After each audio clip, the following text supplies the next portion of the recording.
आज की वाणी है 7 मई 1966 को। रिकॉर्ड चला है धीरज धर मनुआ धीरज धर, मेरे सुख के दिन आएंगे। जरूर कोई कोई अधीर हो रहे होंगे। तो बोला मनुआ धीरज धर। मनुआ किसे कहा जाता है? मनुआ माने मन। अव्वल नंबर का मन कौन है? अव्वल नंबर का मन है जो बहुत छलांगे मारता है, ब्रह्मा। कौन सा ब्रह्मा? प्रजापिता ब्रह्मा। प्रजापिता ब्रह्मा। वो मन है कि बुद्धि है? है? वो तो बुद्धि है। उसकी भी बुद्धिमानों की बुद्धि शिव है। लेकिन अव्वल नंबर का मन कौन है? जिसके एक के धीरज धरने से सबके अंदर धीरज आ जाएगा। वो एक मन कौन सा है? मनुआ तो सभी है। जो भी आत्माएं हैं उनके अंदर संकल्प शक्ति है। परमात्मा की तो बात ही नहीं। वो तो मन के संकल्प विकल्प से ही परे है, क्योंकि त्रिकालदर्शी है। उसे मन चलाने की दरकार ही नहीं। लेकिन जो पार्ट बजाने वाली आत्माएं हैं उनमें अव्वल नंबर मन कौन है? जो बहुत चंचल होता है। उस एक मन रूपी आत्मा के स्थिर हो जाने से सब स्थिर हो जाएंगे। एक के पावन बनने से सब पावन हो जाते हैं, और एक के पतित बनने से सब पतित हो जाते हैं। वो कौन है? मुख्य अक्षर ब्रह्मा। कौन सा ब्रह्मा? आदि ब्रह्मा। आदि ब्रह्मा। आदि ब्रह्मा कौन है? रहन बाप। आदि ब्रह्मा आदि ब्रह्मा गीता माता। हाँ, आदि ब्रह्मा गीता माता, जिनके साथ परमात्मा शिव पहले पहले मुख से उच्चारण करता है। क्योंकि जिस तन में भी प्रवेश करता हूँ उसका नाम ब्रह्मा रखना पड़े। तो किस में पहले प्रवेश किया? गीता। गीता माता में पहले प्रवेश किया। किस लिए किया? ब्राह्मण को ज्ञान सुनने और सुनाने के लिए प्रवेश किया। तो जिसमें पहले प्रवेश किया और फाउंडेशन डाला, क्योंकि डालना पड़े, फाउंडेशन डालना पड़े। भक्तों का फाउंडेशन नहीं होगा। और यज्ञ के आदि में अगर साक्षात्कारों के द्वारा भक्ति का फाउंडेशन न पड़ा होता तो ब्रह्मा बाबा को साक्षात्कार भी न हो पाते। तो ब्रह्मा बाबा को साक्षात्कार हुए। साक्षात्कार कराता तो शिव ही है। लेकिन उसका ये अर्थ नहीं कि साक्षात्कार कराया तो शिव ने प्रवेश कर लिया। साक्षात्कार तो भक्ति मार्ग में अनेक भक्तों को होते आए। जिन जिन भक्तों को साक्षात्कार हुए वो खुशी में भरपूर हो गए। लेकिन अल्पकाल की खुशी होती है, सदाकाल की खुशी नहीं हुई। और अंत में जब परमात्मा शिव त्रिमूर्ति के द्वारा इस सृष्टि पर आना होता है तो पहले पहले जो अव्वल नंबर भक्त बनता है उसमें प्रवेश करता है। अव्वल नंबर आत्मा जो बच्चे के रूप में संसार में पहले पहले सृष्टि पर आता है, बच्चा बुद्धि आत्मा, उसमें परमात्मा प्रवेश करके बाद में ब्रह्मा का रूप लेता है। वो फर्स्ट क्लास रचना तो है, क्योंकि बच्चा जो होता है वो बाप की फर्स्ट क्लास रचना होता है, पहलौटी का बच्चा। उसमें लंबे समय की प्योरिटी की पावर समाई हुई होती है, तो फर्स्ट क्लास रचना तो है, लेकिन पहली रचना नहीं है। पहली रचना कौन? गीता माता, जिसके द्वारा ब्रह्मा बाबा के साक्षात्कारों को सुनने और सुनाने का कार्य हुआ। क्यों? ब्रह्मा बाबा के साक्षात्कारों को सुनने और सुनाने का कार्य उस माता के द्वारा ही क्यों हुआ? ब्रह्मा के द्वारा हो जाता? नहीं, माता निमित्त बनते हैं ना जन्म देने में। जन्म देने में माता निमित्त बनती है। माना ब्रह्मा के द्वारा जो ब्राह्मण पैदा हुए दादा लेखराज के द्वारा, हाँ। वो निमित्त नहीं बने। माता गुरु की उत्थान है। हाँ, यज्ञ के आदि में जब परमात्मा शिव को प्रवेश करना होता है तो 3 मूर्तियों के साथ प्रवेश करता है। तीनों मूर्तियां होनी चाहिए। आदि ब्रह्मा भी होना चाहिए,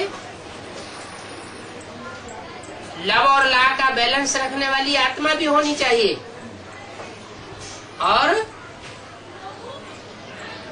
जो लाफुल पार्ट बजाने वाला धर्मराज का पार्ट धारी आत्मा है वो भी होनी चाहिए। तो तीनों आत्माओं में सबसे संकल्प शक्ति किसकी तीखी होती है? शंकर। वो कब तीखी होती है? जब कंसंट्रेशन संपन्न स्टेज को पहुंचा हुआ होता है। और सबसे कमजोर आत्मा कौन बन जाती है कलयुग के अंत में आकर?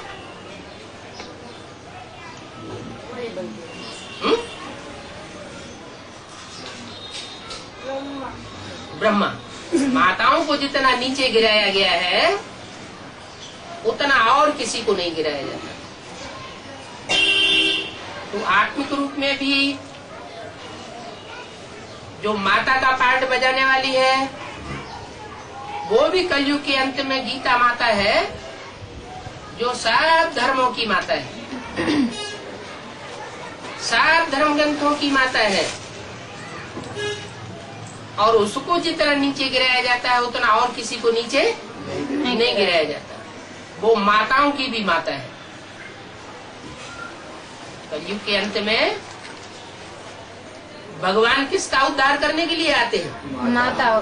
धरणी माता का उद्धार करने के लिए आते हैं। धरणी पाप के बोझ से बहुत दब जाती है।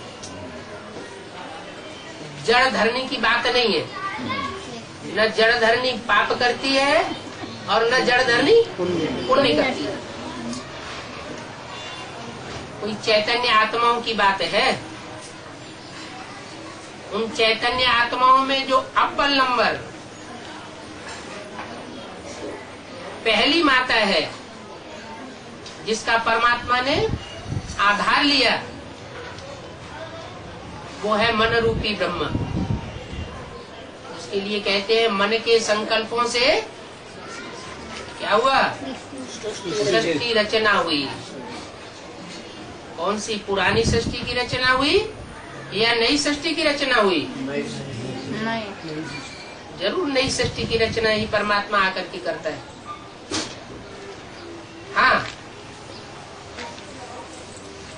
ज्ञान युक्त संकल्प होते हैं तो नई सृष्टि की रचना होती है, और अज्ञान युक्त संकल्प होते हैं तो सृष्टि की पुरानी दुनिया बनती है।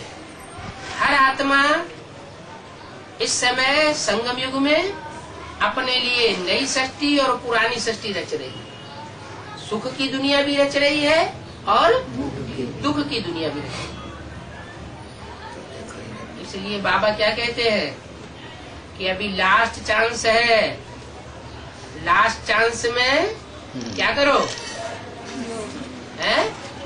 राजी रहो और राजी करो, खुश रहो और खुश करो, सुख दो और सुख लो, न दुख दो न दुख लो। अच्छा, लेकिन माया तो मन को भरमाती रहती है। माया और प्रकृति माता, ये दोनों बड़े विकराल रूपधारी है। प्रकृति 5 तत्वों का संघात है, पृथ्वी जल वायु अग्नि आकाश, वो तो जड़ है। उनको भी कोई चैतन्य, पार्ट बजाने वाली चैतन्य आत्माएं हैं, अग्नि देवता, वायु देवता ऐसे कहते हैं ना। तो उनमें मुख्य है धरणी। धरणी माता कहो, मन कहो, गीता माता कहो। जो गीता माता आदि में सत्य सनातन धर्म की स्थापना करती है, निमित्त बनती है, कराने वाला तो करण करावन हार परम पिता परमात्मा से भी कहा जाता है। लेकिन नई दुनिया का द्वार खोलने के निमित्त कौन बनती है? गीता माता। ब्रह्मा के द्वारा मैं स्वर्ग के गेट खोलता हूँ। तो वो तथाकथित ब्राह्मण समझ लेते हैं कि दादा लेखराज ब्रह्मा के द्वारा नई दुनिया के गेट खुलते हैं। लेकिन वो तो शरीर छोड़ गए, द्वारा माना मीडिया की बात रही नहीं। तो बात किसकी है? गीता माता। जरूर जो आदि में माता थी, जिसके लिए मुरलियों में आता है ऐसी ऐसी बच्चियां थी जो मम्मा बाबा को भी ड्रिल कराती थी, डायरेक्शन देती थी। किसको? मम्मा और बाबा को भी डायरेक्शन देती थी। ऐसे महावाक्य मुरलियों में आए हैं। भले वो मुरलियों के महावाक्य इस समय लोप कर दिए गए। नहीं, हमने सुने बाबा, ये मुरली है, लेकिन प्रूफ चाहिए ना। मतलब ये मुरली जब हमने ब्रह्म कुमारी में सुनी, लेकिन उसका प्रूफ चाहिए। तो प्रूफ के लिए वो पुरानी मुरली नष्ट कर इकट्ठी करनी पड़ेगी। अभी तो ये हालात है कि पुरानी मुरली का प्रूफ उनको दिखा भी दो तो देखो, तो कहेंगे कि तुम्हारी छपाई हुई। तो भक्त लोग जो है वो अड़ियल हो जाते हैं, अड़ जाते हैं, हठयोगी है। कौन से भक्त लोग हठयोगी बनते हैं? बाहर की दुनिया के, बाहर की दुनिया के तो हम देखते ही आए 63 जन्मों से। लेकिन उनके भी जो बीज है, उनकी भी जो जड़ें हैं, वो ब्राह्मणों की दुनिया में बहुत हठी होते हैं। उनको जब तक साक्षात धर्मराज के सामने न रखा जाए नहीं मानेगा, तब तक वो मानने वाले नहीं। धर्मराज से तो डर जाएंगे। इसलिए प्रकृति और माया, इन दोनों का सुधार जब तक नहीं होता है, तब तक दुनिया की किसी भी मनुष्य आत्मा का कोई भी सुधार नहीं हो सकता।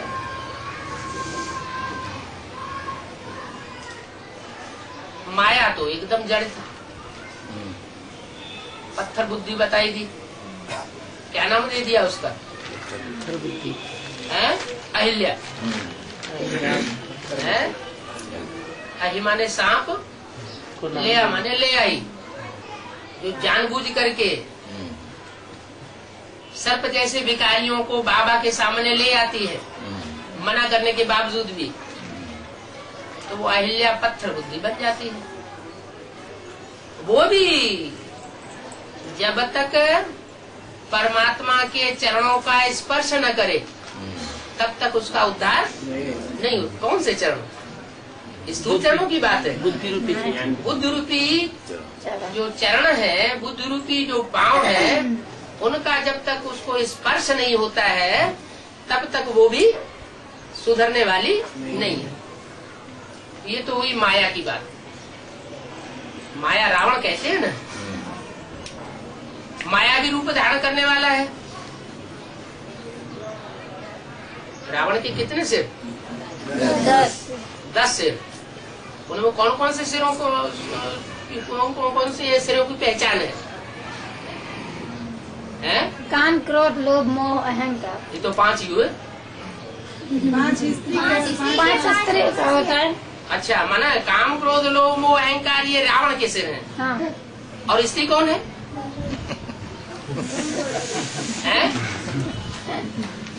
फिर स्त्री कौन है? उसके सिर कौन से है? ये रावण। हाँ, प्रकृति है वो भी जड़त्वमयी होती है। क्या?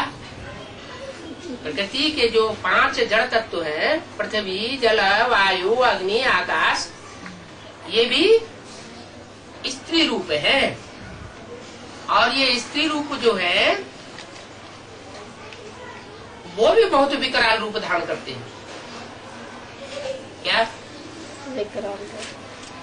घर का सुधार और घर का बिगाड़। वसुधैव कुटुम्बकम, सारी वसुधा हमारा परिवार है, कुटुंब है। उसका सुधार और उसका बिगाड़ किसके हाथ में? माता के हाथ में। प्रकृति माता के हाथ में है। अगर वो तामसी बन जाती है तो कहते हैं घर की धरणी अगर अच्छी नहीं है तो घर का सत्यानाश कर देती है। और घर की धरणी अगर अच्छी हो तो घर क्या बन जाता है? स्वर्ग बन जाता है। तो सारा मदार किसके ऊपर आ गया? माताओं पर। बहुत सी माताओं के ऊपर बाद में। पहले प्रकृति के ऊपर। हाँ, पहले प्रकृति माता कहो, गीता माता कहो, आदि ब्रह्मा कहो, उसके ऊपर सारी जिम्मेवारी आ जाती है। लेकिन जिम्मेवारी तो आ गई, उसको पॉल्यूट किसने किया? प्रकृति को जो पॉल्यूशन हो रहा है वो पॉल्यूशन करने वाला कौन?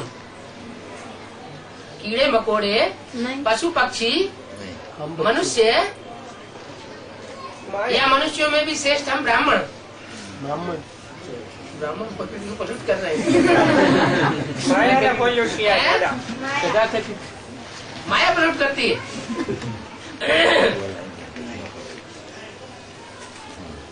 जो पॉल्यूशन है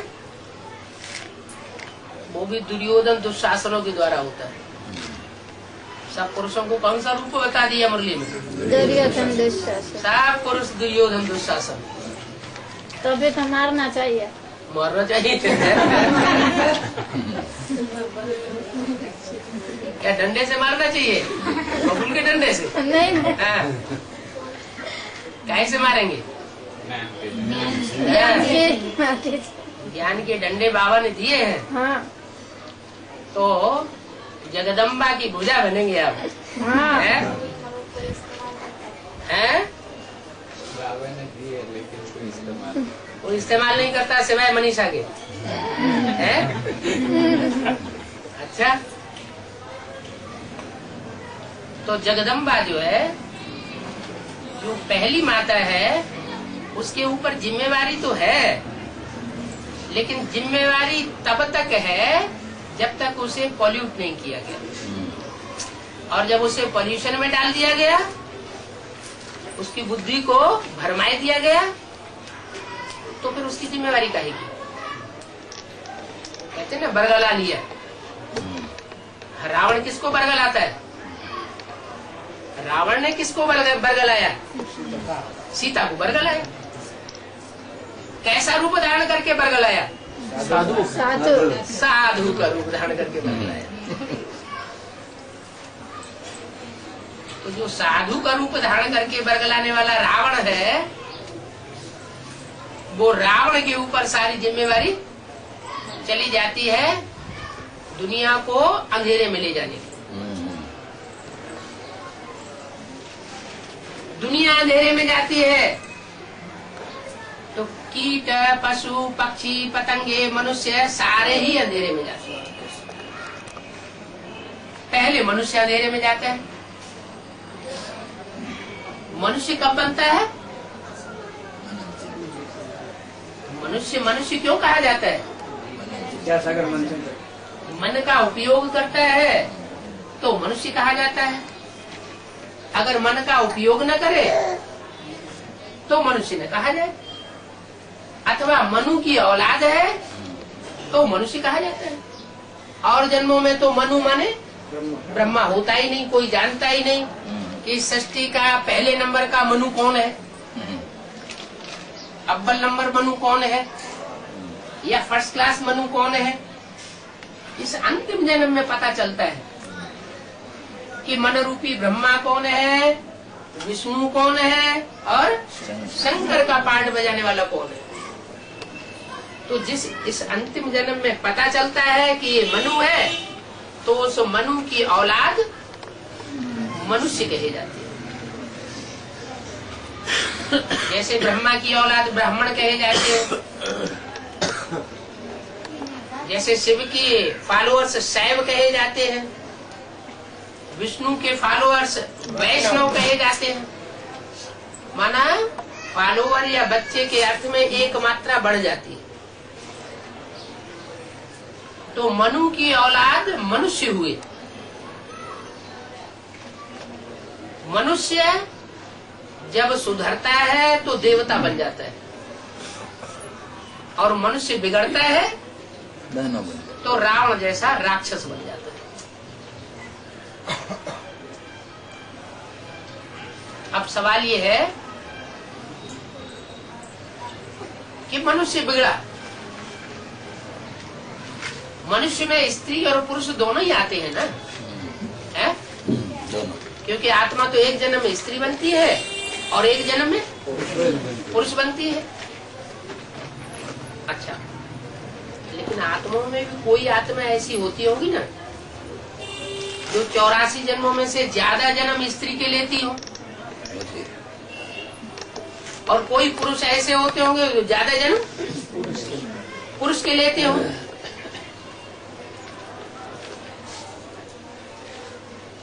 ऐसे सामान्य रूप से कह दिया एक जन्म स्त्री का एक जन्म पुरुष का, लेकिन साथ साथ में ये भी बता दिया कि ज्यादा से ज्यादा 2 जन्म स्त्री के हो सकते हैं अथवा ज्यादा से ज्यादा 2 जन्म पुरुष के हो सकते हैं। माने कोई आत्मा में पुरुषत्व के संस्कार ज्यादा है, माने कड़क पने के संस्कार ज्यादा हैं। जैसे त्रिमूर्ति में एक मूर्ति बिल्कुल लूज दिखाई गई है, सहज रूप में बैठक दिखाई गई। ब्रह्मा को दादा लेखराज को किस रूप में दिखाया गया? सहज रूप में। कोई बच्चा आया, बाबा हमारे घर वाले बहुत परेशान करते हैं और हमारा मन भी बहुत तंग करता है, और अब शादी तो करनी पड़ेगी। बाबा कहते अच्छा उसकी कोई बात नहीं, तुम शादी कर लो। और बाबा तो चाहते हैं कोई ऐसा महावीर नहीं निकले जो पवित्र रह करके दिखाए। तो ब्रह्मा बाबा लूज बात कह देते थे, माँ है क्योंकि मुरली में बोला है ये ब्रह्मा भी इंटरफियर करके बोलता है। जब शिव बाबा मुरली चलाते हैं ब्रह्मा की द्वारा, तो ब्रह्मा की सोल भी बीच बीच में इंटरफियर करके बोलती है। तो कोई बच्चा आके बोलता है, बात करता है, तो बाबा ने कहा कि जो बातचीत करते हैं वो मुरली नहीं है क्या? है? ब्रह्मा के द्वारा शिव बाबा ने बच्चों से बात की, तो जो शादी की बात आई, कोई बच्चे ने पूछी, परमिशन मांगी, तो ब्रह्मा का तन है लूज होने की वजह से उन्होंने क्या किया? डायरेक्शन दी, अच्छा कर लो बच्चे। हाँ, पवित्र है करके दिखाया। तो ठीक है, डायरेक्शन तो दे दिया गया, लेकिन डायरेक्शन देने वाली आत्मा ने ये नहीं सोचा कि मुरली में ये भी कहा हुआ है कि शादी बर्बादी। शादी जो है जब मुरली में बोल दी बर्बादी, लेकिन बोली किसने? ब्रह्मन बोली, शिव बाबा ने बोली। शिव बाबा ने एक निश्चित नियम बना दिया, शादी बर्बादी। और शादी का भी शादी की भी परिभाषा बताई है। शादी की परिभाषा ये नहीं बताई कि ढोल मजीले बजा लिए और पंडित जी ने इधर उधर आके चारों तरफ घुमाई दिया तो वो शादी हो गई, या कोर्ट में जाकर के मैरिज कर ली तो शादी हो गई। नहीं, विकार में जाना माना शादी। ये मुरली की परिभाषा है। क्या? विकार में जाना, कोई विकार में जाता है माना शादी हो। वि माना विकृति, कार माना कार्य।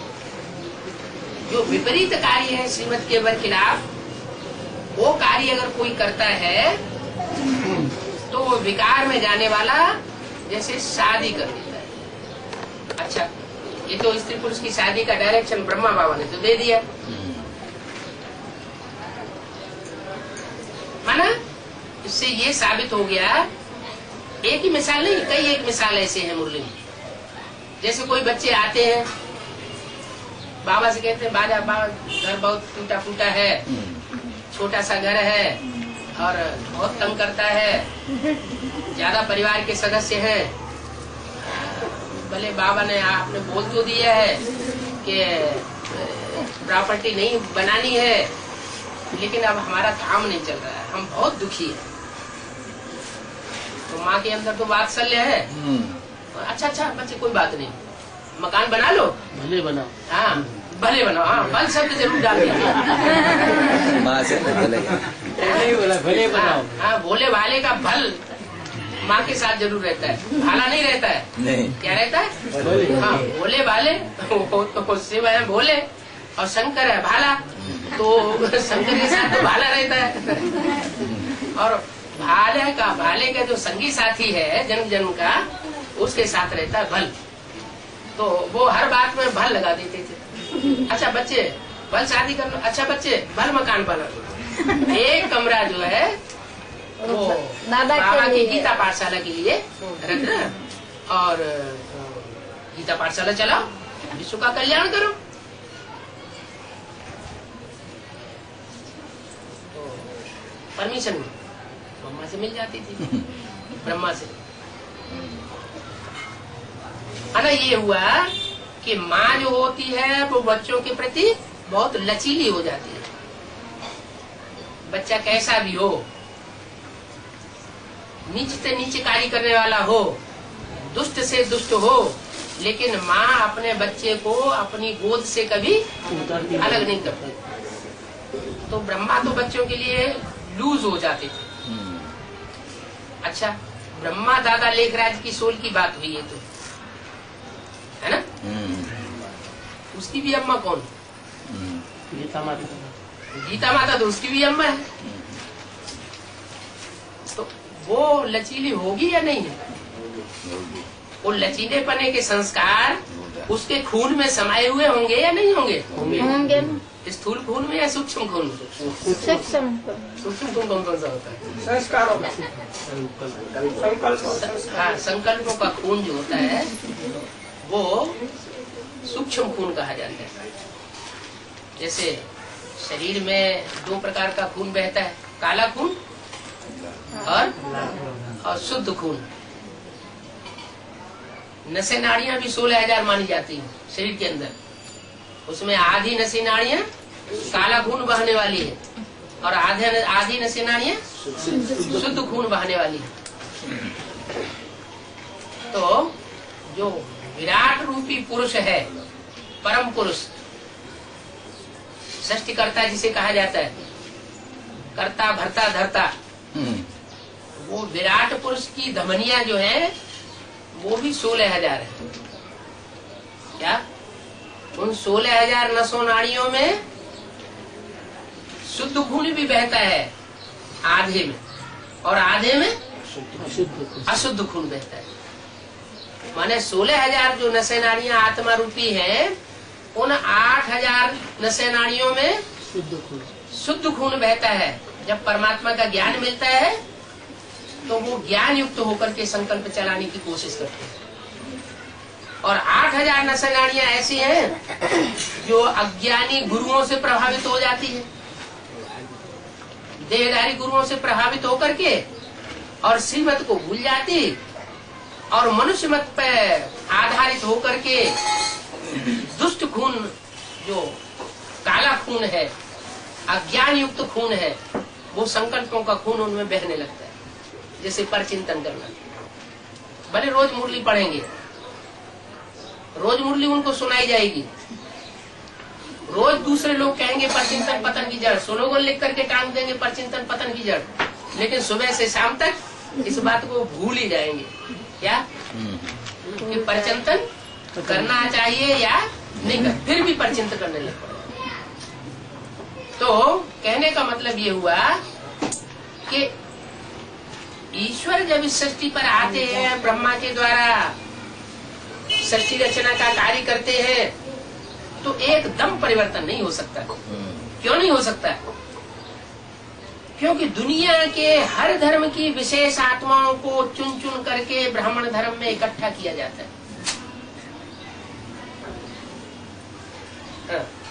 कोई ऐसा धर्म नहीं रहता जहाँ की आत्माओं को चुन करके ब्राह्मण धर्म में न लाया जाता हो। लेकिन श्रेष्ठ आत्मा क्या? श्रेष्ठ आत्मा कौन है? श्रेष्ठ माना देवता।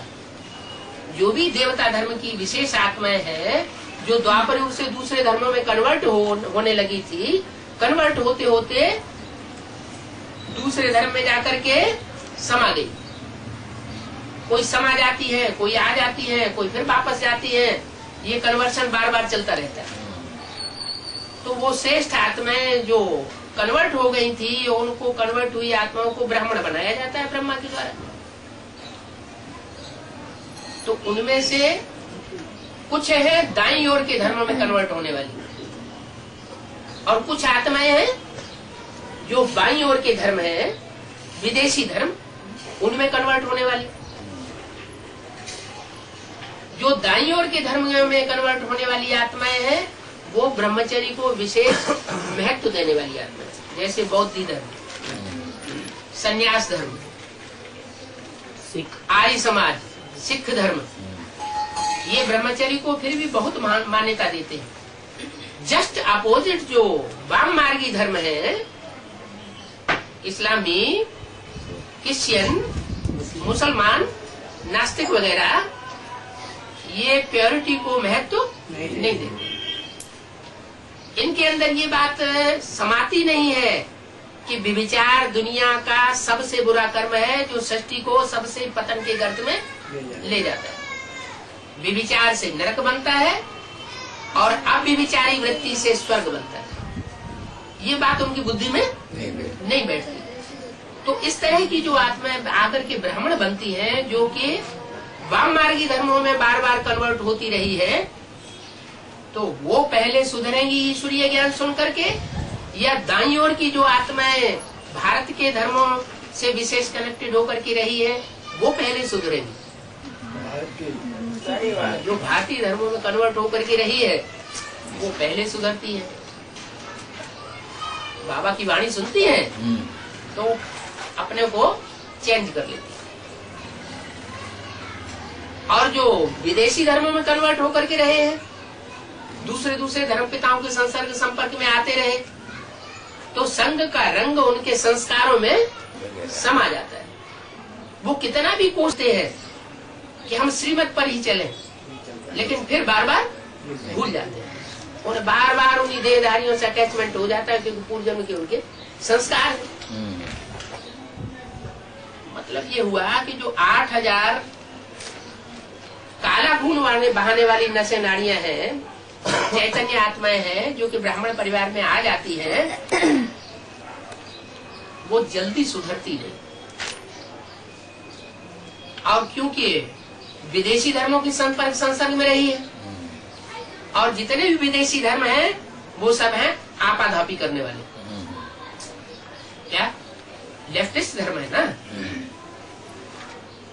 जैसे बाप आते हैं तो बाप के 3 बच्चे हैं, एक लेफ्ट साइड में बैठा है, एक राइट साइड में बैठा है मिडल में, और एक मिडिल में बैठा है। तो झाड़ में भी तो मनुष्य सृष्टि का झाड़ है, उसमें भी 3 तरह के तने डालियां हैं।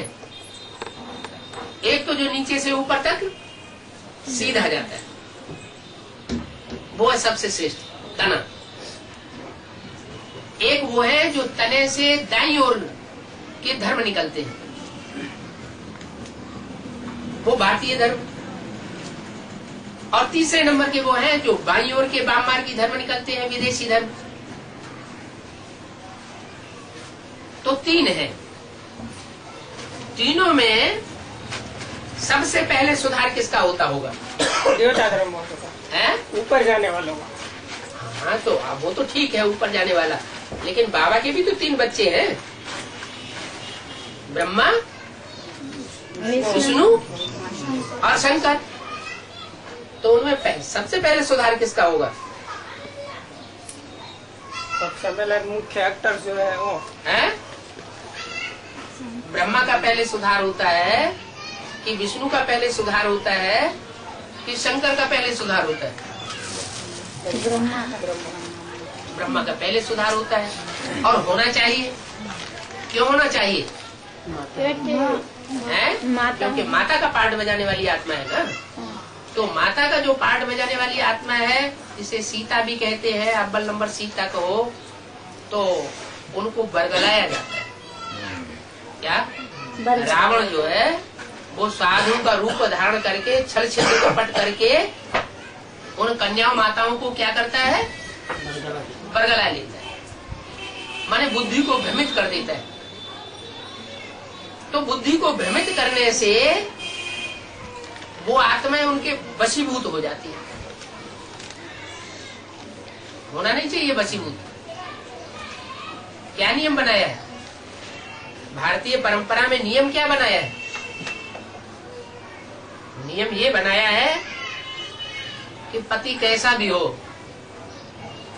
क्या कैसे भी संस्कारों वाला हो, लेकिन पत्नी का धर्म है कि वो जीवन में उसका हर कदम कदम में सहयोगी बनकर के रहे, भुजा बनकर के रहे। लेकिन विदेशी धर्मों में ये बात नहीं होती। वो कहते हैं हम दूसरा कर लेते। वो तो अब भी चल रहा है। थोड़ी सी स्थिति परिस्थिति खराब हुई, अरे कहाँ मुसीबत में फंसे, तो दूसरा कर लेते। लेकिन गीता में ये बात बताई गई है, जो मानवीय मनुष्यों के द्वारा लिखी हुई गीता है, उसमें ये बात बताई गई है कि घर की स्त्रियां जब प्रदूषित हो जाती है, व्यभिचार में ग्रस्त हो जाती है,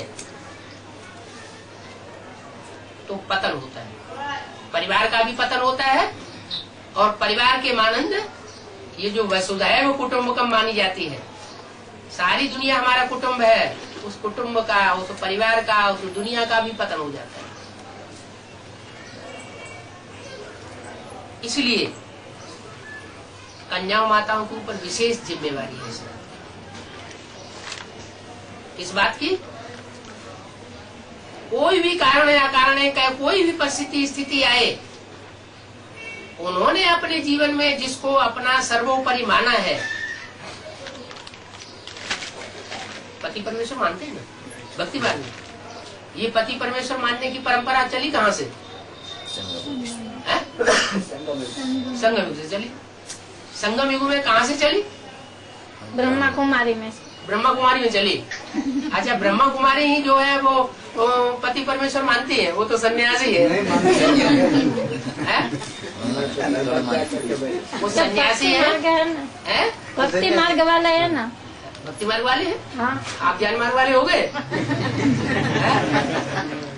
आपकी दृष्टिवृत्ति कभी चंचल तो नहीं होती है? अगर दृष्टिवृत्ति चंचल होती है तो इसका मतलब वो रावणी संस्कार हमारे अंदर भी है ना। तो मूल बात है कि बाबा जब इस सृष्टि पर आता है और जो भी आत्मा एक बार निश्चय बुद्धि हो जाती है, क्या कि हमने बाबा को मान लिया, पहचान लिया। जब हमने बाबा को पहचान लिया तो हमारे सर्व संबंध बाबा के साथ, एक शिव बाबा और दूसरे संबंध में कोई भी हमारा कुछ भी नहीं। एक परिपक्वता आ गई बुद्धि में, क्या कि हमने एक ही मत पर चलने का दृढ़ निश्चय, दृढ़ फैसला कर लिया। कुछ भी हो जाए हम कदम कदम श्रीमत पर चलेंगे। अगर ये पक्का कर लिया, देखो ज्ञान सुनना सुनाना बड़ी बात नहीं होती है। क्या ज्ञान सुन लिया, दूसरों को सुना दिया, ये बड़ी बात नहीं है। अनुभव करना ये बड़ी बात है। उस ज्ञान को मानना और दूसरों से मनवाना ये भी बड़ी बात नहीं है। कोई फोर्सफुल आत्मा होती है, पावरफुल, मान भी लेती है और दूसरों से मनवा भी लेती है। जैसे इब्राहिम बुद्ध क्राइस्ट हुए, ये तो पावरफुल आत्मा है, ये बात को मनवा ही लेते हैं अपने फॉलोअर से। तो ये भी कोई बड़ी बात नहीं। सबसे बड़ी बात है कि जो भी हमने ज्ञान माने जानकारी ली है सच्चाई की, उस सच्चाई की जानकारी को हम अपने जीवन में धारण करें और दूसरों को धारण करें। उन बातों को, जो ज्ञान की बातें हैं, श्रीमत की बातें हैं, उनको हम अपने जीवन में निभाएं और दूसरों को निभाने के योग्य बनाएं। ये बहुत बड़ी बात है। नंबर किस में बनते हैं? ज्ञान सुनने सुनाने से नंबर बनते हैं, जीवन में उतारने से, ज्ञान को मानने और मनवाने से नंबर बनते हैं, धारण कि अपने जीवन में हम उस ज्ञान को धारण करके और निभाएं तो नंबर बनेंगे, निभाने से नंबर बनेंगे। तो मोस्टली लेकिन देखा क्या जाता है, सुनना कोई सुनाते हैं, बहुत सुनाते रहते हैं, दूसरों को सुनाते रहते हैं, सुनते रहते हैं, बहुत अंदर से अहंकार आ जाता है, हम बड़े प्रकांड विद्वान हो गए, हम बड़े अच्छे भक्त हैं, भगवान के सबसे अच्छे बच्चे हम ज्यादा ज्ञान में इंटरेस्ट लेते हैं। कोई पावरफुल आत्मा होती है उनमें, तो उनको ये अहंकार आ जाता है कि देखो हम कितनी सर्विस करते हैं, कितना रिजल्ट निकलता है, हमने इतने लोगों से बात मनवा ली, इतने लोगों को कन्वर्ट कर दिया, हमने इतने लोगों को ज्ञान सुनाया, ये सारा परिवर्तन हो गया। अब जिसके अंदर अहंकार आएगा, ज्ञान तो ऊपर वाले का है, हमारा तो नहीं है, लेकिन उसने अहंकार ये धारण कर लिया कि हमने ऐसा कराया। तो जिसके अंदर अहंकार आता है वह परमात्मा से प्राप्ति करने योग्य नहीं रहता। तो दोनों बातों में कोई फायदा नहीं है, सुनने सुनाने से भी कोई फायदा नहीं और मानने और मनवाने से भी कोई फायदा नहीं। फायदा किस बात में है? जीवन में उतारने, जीवन में धारण करें। जो भी ज्ञान सुना है उसको हम अपने जीवन में उतार लें, अक्स कर लें, है, और जीवन में अक्स करते हुए, प्रैक्टिकल जीवन में उसको उतारते हुए और दूसरों को भी कोशिश करें कि ये जो हमारे संसर्ग संपर्क में संबंध में आत्माएं आती हैं वो भी उन बातों को माने। तो इस तरह अगर हम निभाएंगे तो उसकी कृपा के अधिकारी बनेंगे। उसका जो वर्षा है उस वर्षे का वो बच्चा अधिकारी बनेगा, उससे 4 गुण स्वतः ही आ जाएंगे। क्या? जो विशेष गुण है ईश्वरीय ज्ञान के, कौन कौन से विशेष गुण? आज्ञाकारी, वफादारी, ईमानदारी, फरमानबरदारी। क्या? ये 4 गुण जब आत्मा में आ जाते हैं तो ये ईश्वरीय ज्ञान बहुत सहज हो जाता है, किसी प्रकार की कोई कठिनाई नहीं रहती। लेकिन माया मौसी ऐसी है,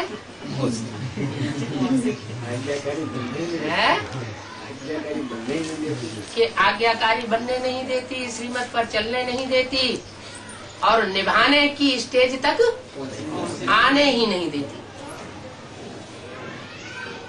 तो ये सारी बातें जो हैं एक के लिए लागू हो रही है। अब सवाल ये है कि माताएं अगर बरगलाई जाती हैं दुर्योधन दुशासनों के द्वारा, रावण संप्रदाय के द्वारा,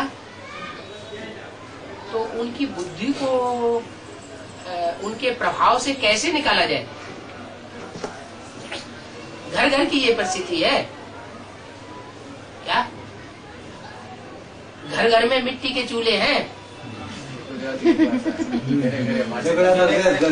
घर घर में झगड़ा है। झगड़ा होता ही तब है जब इम्प्योरिटी होती है। जब इम्प्योरिटी होती है तो झगड़ा होता है, प्योरिटी होती है तो यूनिटी बनती है, झगड़े का नाम निशान नहीं होता है। तो ये झगड़े की दुनिया, कलह कलेश की दुनिया, इसको नष्ट करने का मूल मुद्दा क्या निकला? वो आए कैसे? वो माता की बुद्धि जो इम्प्योर बना दी है, साधु का रूप धारण करके, बातें करके, उसको कैसे सुधारा जाए? उसको मार के सुधारा जाए। रावण बगाड़ी। अच्छा, तो कोई मुरली में बताया है कि किसी को मार करके दुख दो? ऐसे नहीं मारना, ज्ञान दंड से मारना। अच्छा, तुम ब्रह्मा कुमार कुमारी हो, ज्ञान दंडों से मारती हो तो तुम्हारे पास आती है? नहीं आती है, दूर दूर भागती है। दूर दूर भागती है और सबको भगा ले जाती है। हाँ। फिर तो फायदा होता है, नुकसान होता है? नुकसान होता है। तो ये तो बात आपने सही नहीं बताई और बाबा की मुरली की नहीं बताई। उनके प्रति आपकी शुभभावना, शुभकामना हुई?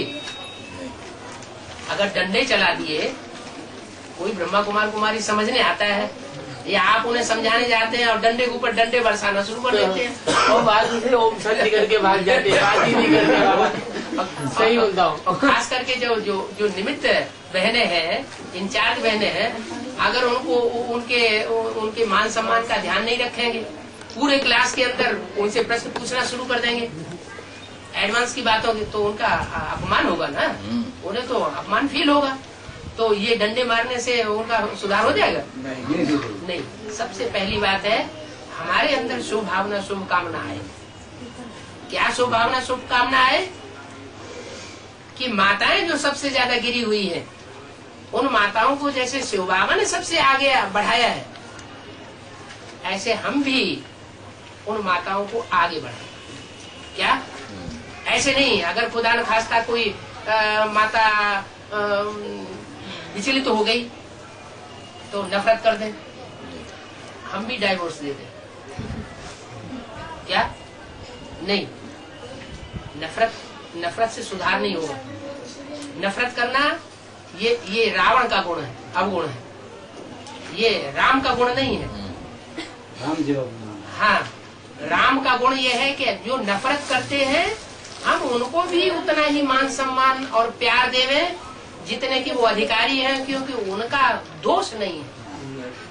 जैसे कोई बच्चा बच्चा है और बच्चे को कोई चोर डकैत बरगला करके ले जाते हैं, तो बाप को बच्चे के ऊपर क्रोध आना चाहिए क्या कि तू क्यों चला गया? नहीं, वो तो बच्चा बुद्धि है। ऐसे ही ब्रह्मा भी, जो अव्वल नंबर ब्रह्मा है, उसने भी बच्चे का पार्ट बजाया ना, बच्चा बुद्धि था ना, वो तो अव्वल नंबर आत्मा बनती है कृष्ण की है। लेकिन जो पहले नंबर पे आता है ब्रह्मा, गीता माता, वो भी बच्चा बुद्धि तो माता ही है ना? हाँ, माता ही है, बच्चा बुद्धि है, रचना है पहली। वो अव्वल नंबर रचना नहीं है, लेकिन पहले नंबर की रचना है। जो पहले नंबर की रचना है, उस रचना का भारतीय परंपरा में ऐसा रूप बना है कि वो सारा जीवन अर्पण ही करती रहती है। क्या बच्ची के रूप में जन्म लेती है तो बाप के अधीन होती है, माँ के अधीन होती है, बड़े भाइयों के अधीन होती है। शादी हो जाती है तो पति के अधीन हो जाती है, पति की सेवा करती है। खुदा न खास्ता पति ने शरीर छोड़ दिया तो जो बच्चे तैयार होते हैं उन बच्चों के अधीन हो जाते हैं। और जो भी वर्षा है बाप दादे की प्रॉपर्टी का, वो किनको अर्पण कर देती है? बच्चों को अर्पण कर देती है, खुद कोई हिस्सा नहीं लेती। और भारतीय परंपरा में ये अभी तक ये नियम रहा क्या कि माता को कोई वर्षा नहीं दिया जाता, वर्षा दिया जाता है बाप को। बाप का बच्चों को। जो बड़ेला बच्चा होता है ना, जो ज्यादा प्योरिटी की पावर से पैदा होता है, उस बड़े बच्चे को सारा वर्षा दिया जाता है, बाद में फिर नंबरवार दूसरों को। तो ये जो सारी परंपराएं भारत की पड़ी हुई है वो यहाँ की डाली हुई परंपरा है। ब्रह्मा के रूप में जिसने पार्ट बजाया, जो माँ के रूप में पहली रचना है, उसको विष्णु का वर्षा नहीं मिलता। जो स्वर्ग का वर्षा है किसको मिलता है?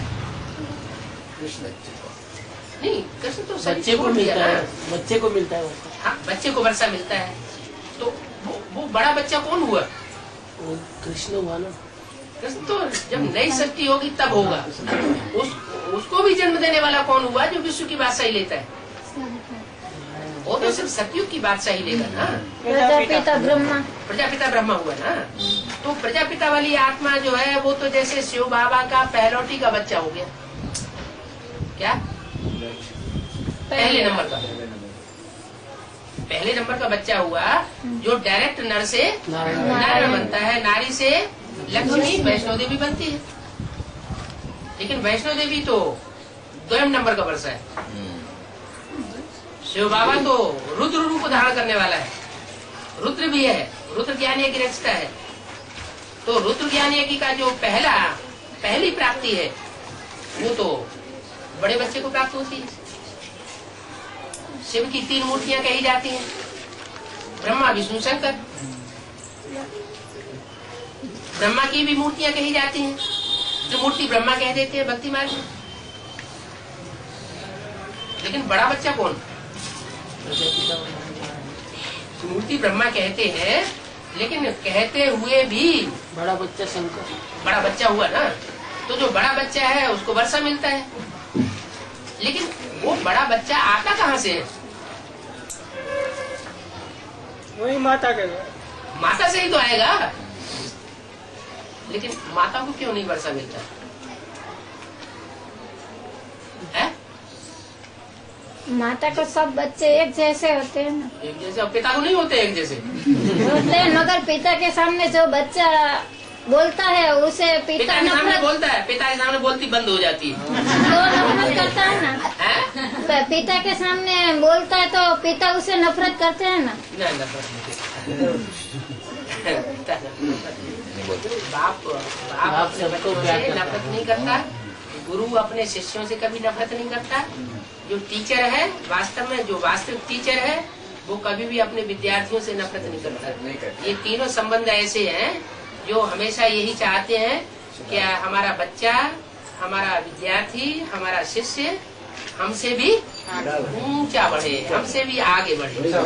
हाँ, और जो सुप्रीम सोल है, सुप्रीम फादर, उसके लिए तो हम ये उंगली उठा ही नहीं सकते। जो वो ऐसा पार्ट बजाएगा कि किसी के प्रति पक्षपात करेगा, किसी के प्रति पक्षपात नहीं करेगा, किसी को प्यार देगा, किसी को ठुकराएगा, ये तो सवाल ही पैदा नहीं होता। वास्तविक बात यह है कि सुप्रीम सोल जब प्रवेश करता है तो प्रवेश करके सुप्रीम सोल का मुख्य लक्ष्य क्या होता है? पतितों को पावन बनाना। मुख्य लक्ष्य है पतितों को पावन बनाना। अब पतितों को पावन किसके द्वारा बनाया जाए? प्रजापिता की माता। सिर्फ माता तो नहीं चलेगी उसमें भी। पतितों को पावन किसके द्वारा बनाया जाएगा? शंकर वही बच्चा पहला। कोई मीडिया बनेगा ना।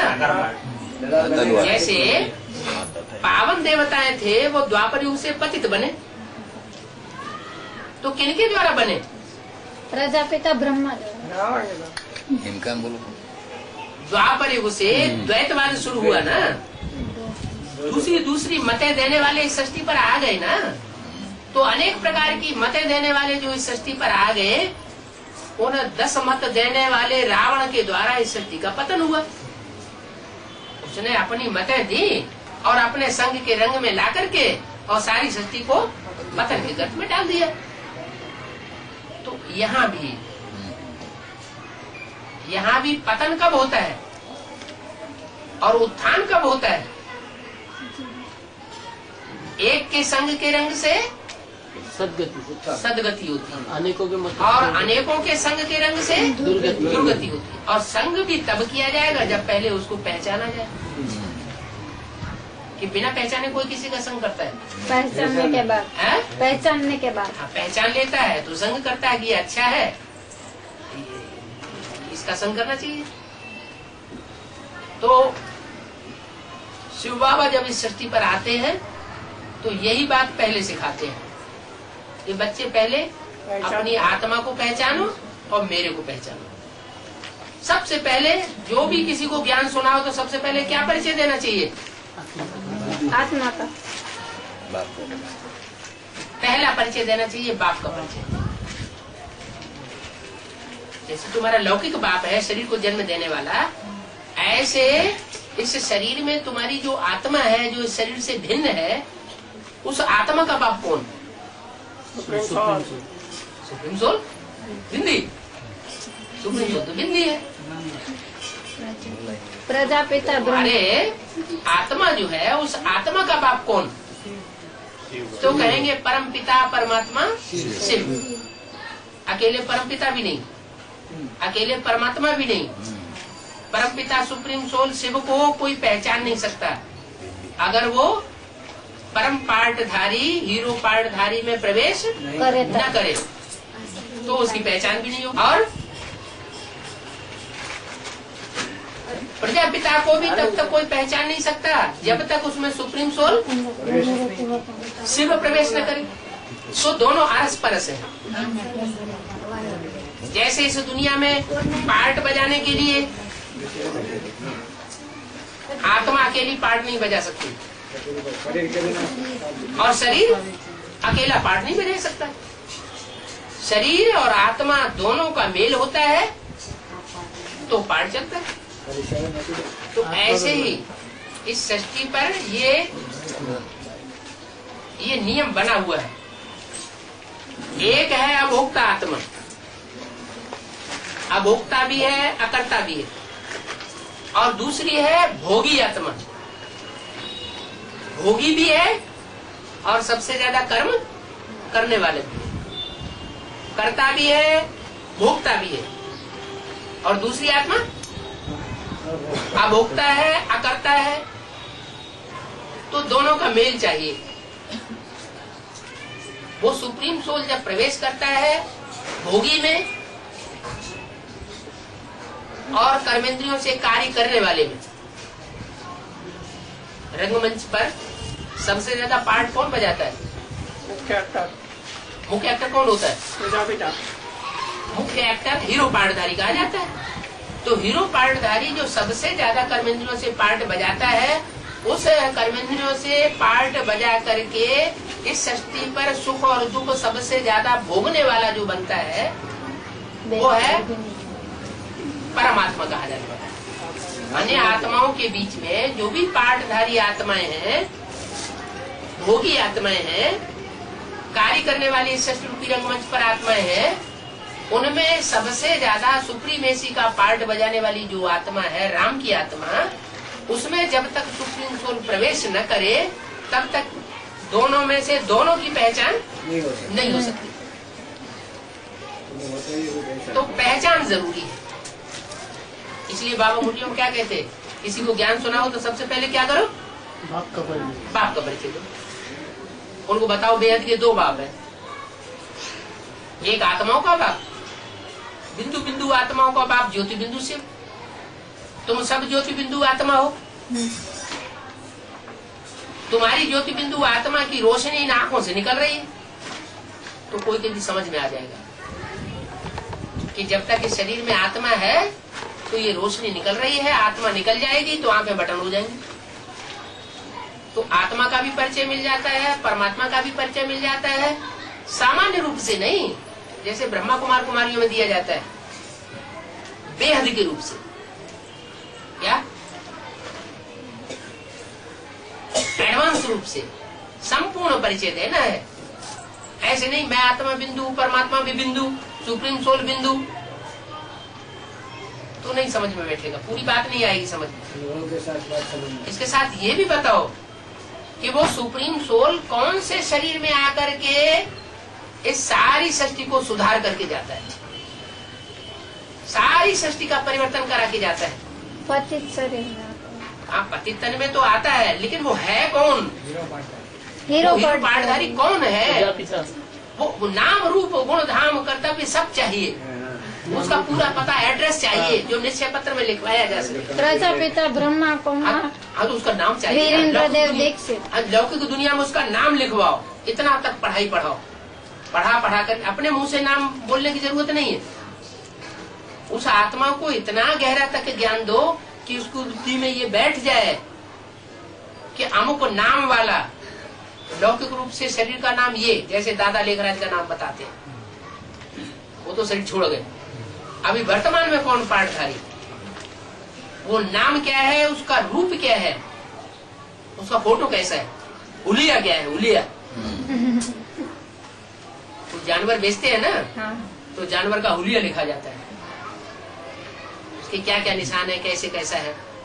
तो हुलिया माने रूप, धाम माने उसका एड्रेस, कहाँ रहता है, कहाँ का रहने वाला, कहाँ जन्म लिया, गुण कर्तव्य सारी बातें उसकी बुद्धि में जब बैठा देंगे तो उसको परिचय पक्का मिल जाता है कि ये है परम पिता परमात्मा शिव का पाठधारी। और इसकी मत पर चलना है, क्योंकि यह है ऊंच से ऊंच पाठधारी। ऊंच से ऊंच की मत पर चलेंगे तो ऊंचे से ऊंचा बनेंगे, और नंबरवार देहधारी मनुष्य गुरुओं की मत पे चलेंगे तो उन्हीं के धर्म में कन्वर्ट हो जाएंगे। इसलिए मुरली में बोला जो जिस धर्म का होता है वो उसी की बात मानता है। ब्राह्मण में भी ऐसा है, जो जिस धर्म का होगा वो उसी की बात मानेगा। क्या कोई प्रकाशवाणी कुमारी का दादी के धर्म का होगा तो फट से कहेगा हम तुम्हारी बात तब मानेंगे जब पहले दादी को समझाओ, तब तक हम नहीं मानने वाले। कोई जगदीश भाई के धर्म का होगा तो यही कहेगा इस दुनिया में सबसे ज्यादा ज्ञानी आत्मा जगदीश भाई है। वो जब तक नहीं मानेंगे तब तक हम तुम्हारी कोई बात सुनते हुए भी नहीं सुनेंगे। एक कान से सुनेंगे दूसरे कान से निकाल लेंगे, हमको सुना लो।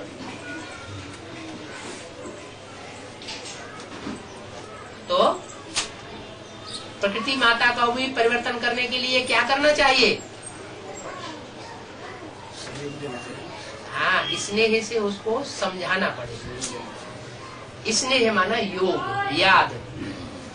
क्या शिव बाबा की याद में जब तक हम प्रकृति माता को याद का सहयोग नहीं देंगे, उसके वाइब्रेशन को परिवर्तन नहीं करेंगे, तब तक ये प्रकृति चेंज होने वाली नहीं।